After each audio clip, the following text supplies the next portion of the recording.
이번에 엔비디아 역에 도착했는데요. 엔비디아가 어디 있지? 본사가 가보고 싶네.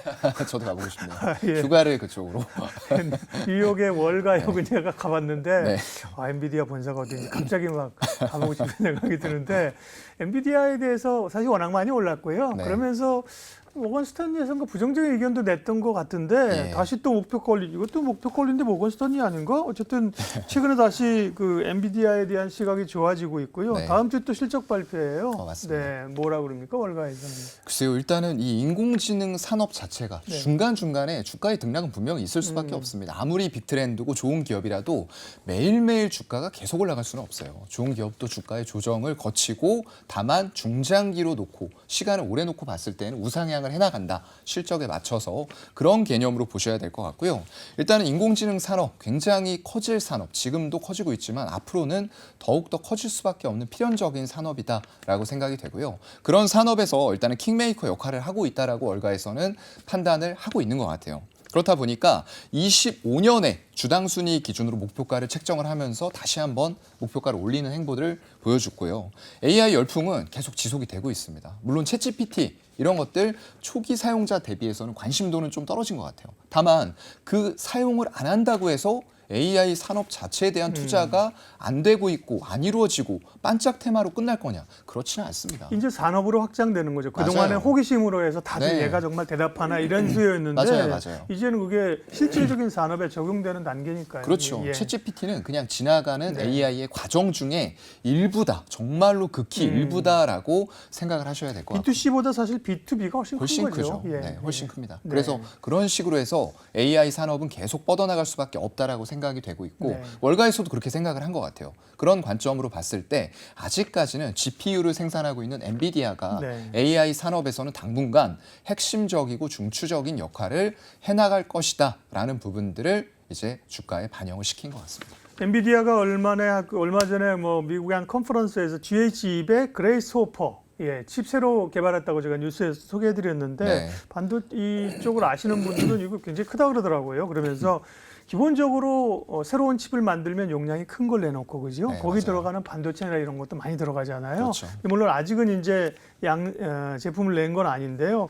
이 GH200 그레이스 호퍼 이 슈퍼칩은 어떤 그 내용을 담고 있고 네. 영향은 어떨까요? 이게 한 주 전인가 뉴스화가 돼가지고 나오는데 네, 제가 맞아요. 처음에 읽을 때 네. 이거 뭐 슈퍼칩 메뚜기처럼 뛰는 슈퍼칩인가 했어요. 왜요? 그레스 호퍼로 읽어가지고 네. 근데 그레이스 호퍼라고 돼 있더라고요. 네. 슈퍼칩인데 이게 초당 5테라바이트 우리가 예전에 메가, 기가, 테라 이런 식으로 올라가잖아요. 네. 굉장히 큰 용량이고요. 초당 5테라바이트의 고대역폭 메모리예요. HBM입니다. 결국 HBM 지금 3E라고 3E 하는데 군요. 이게 예. 4세대 제품이에요. 네, 지금 최근에 이제 2에서 3로 넘어가고 있는 상황인데 여기에서 한 단계 더 업그레이드를 시켰다라고 생각을 하시면 될 것 같고요. HBM이라는 건 여러분들 아시는 것처럼 D램, 우리 D램이죠. 메모리 반도체의 D램을 수직으로 이어붙여서 이런 처리 능력을 더 향상시킨 반도체다라고 생각을 하시면 될 것 같습니다. 그래서 결국 이런 제품을 내년 2분기부터 양산을 하겠다라고 발표를 했고요. 전작이 지금 H100이에요. 굉장히 비싸요. 네. 예전에는 정말로 이런 쪽에서 그래픽 카드보다 더 비싼 부품들이 있었어요. 근데 어느 순간이라는 게 이제 아무래도 암호화폐 쪽이 되겠죠. 암호화폐를 기점으로 해서 이런 것들이 많이 사용이 되게 되다 보니까 컴퓨터 한 대 조립하는데 예전에는 그래픽 카드 그렇게 안 비쌌는데 조립을 하려고 보면 엄청난 비중이 그래픽 카드로 들어가야 되는 그런 상황들이 발생이 됐던 거죠. 그러면서 일단은 같은 GPU를 쓴다라고 합니다. H100과는 같은 GPU를 쓴다라고 돼 있고요. 141GB의 칩 첨단 메모리 그리고 72코어가 들어가는 암 기반의 CPU가 결합이 되면서 전작인 H100보다 훨씬 더 뛰어난 성능의 슈퍼칩이 탄생이 되는데 그게 내년 2분기부터 양산이 들어간다라고 보시면 될 것 같습니다. 네, 새로운 더 성능이 개선된 칩이 내년에 나온다. 투자자들은 그러면 거기에 납품하는 회사들이 좋지 않겠어, 그죠? 네, 그렇죠. 그런 이 러직이 생각되기 때문에 오늘 이제 관련주들 AI 반도체, HBM 관련주들이 올랐잖아요. 네. 한미 반도체, STI, PSK 홀딩스 한 5, 6%씩 올랐는데 네. 조정도 좀 받았습니다. 이제 관심을 가질 때인가요?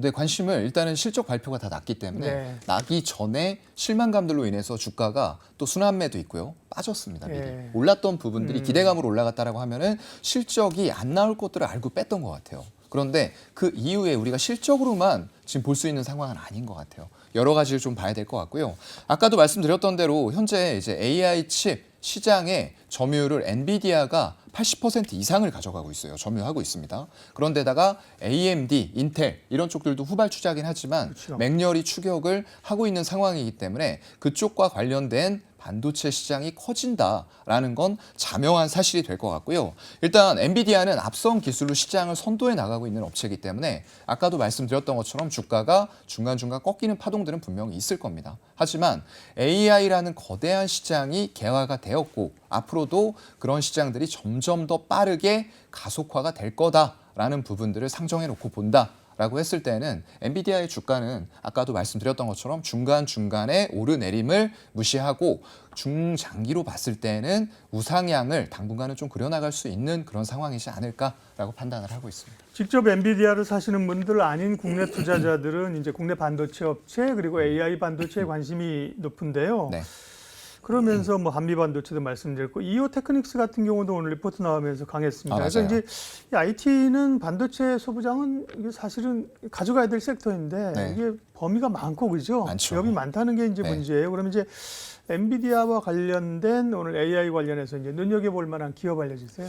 엔비디아와 꼭 관련도가 엄청 높은 기업은 아니에요. 근데 이제 워낙에 뭐 ISC나 이런 한미 반도체 이런 것들은 또 얘기가 많이 나왔고요. 예. 말씀해 주신 PSK 홀딩스 네. 이런 쪽이 이제 후공정 단인데 저는 오히려 조금 전공정 단에서 한번 말씀을 드려보고 싶어서 예. 유진테크라는 기업을 좀 소개를 해드리려고 합니다.